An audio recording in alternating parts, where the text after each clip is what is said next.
God is good all the time. Welcome, friends, to 3 Minutes with Father Al.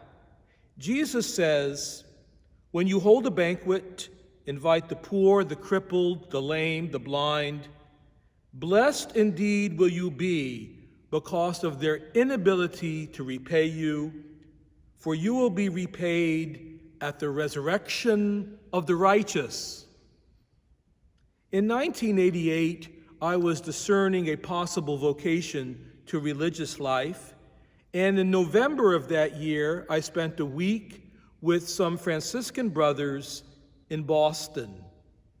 They lived a very simple life of prayer and presence to the poor.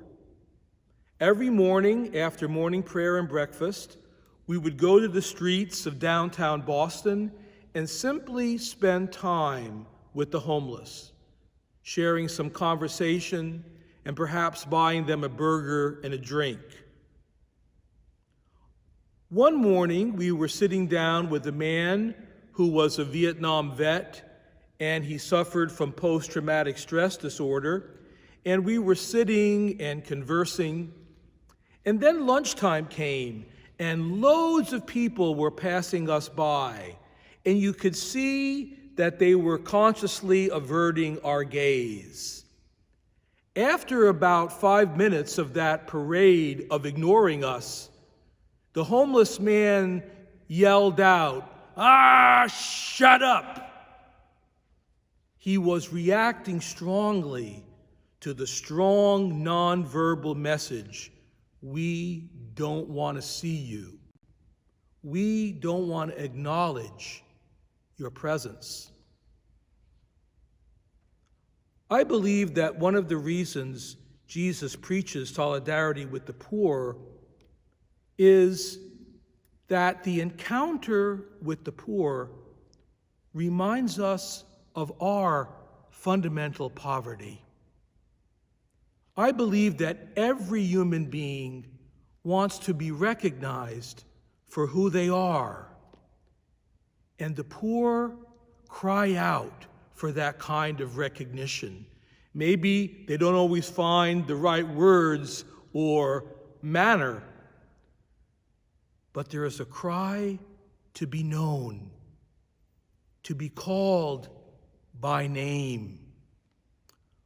Whenever I encounter a person who's homeless, the first thing I do is ask their name and welcome them into my heart by acknowledging them personally. My friends, all of us are fundamentally poor. The first beatitude is, blessed are the poor in spirit, for theirs is the kingdom of heaven. You know, beyond our masks and behind our need for security and behind our material comforts is a cry to be known and to know, to be known by name. And when we know that fundamental thirst for divine recognition, it is then that the kingdom of heaven is ours. Pope Francis says, I desire a church that is poor and is for the poor.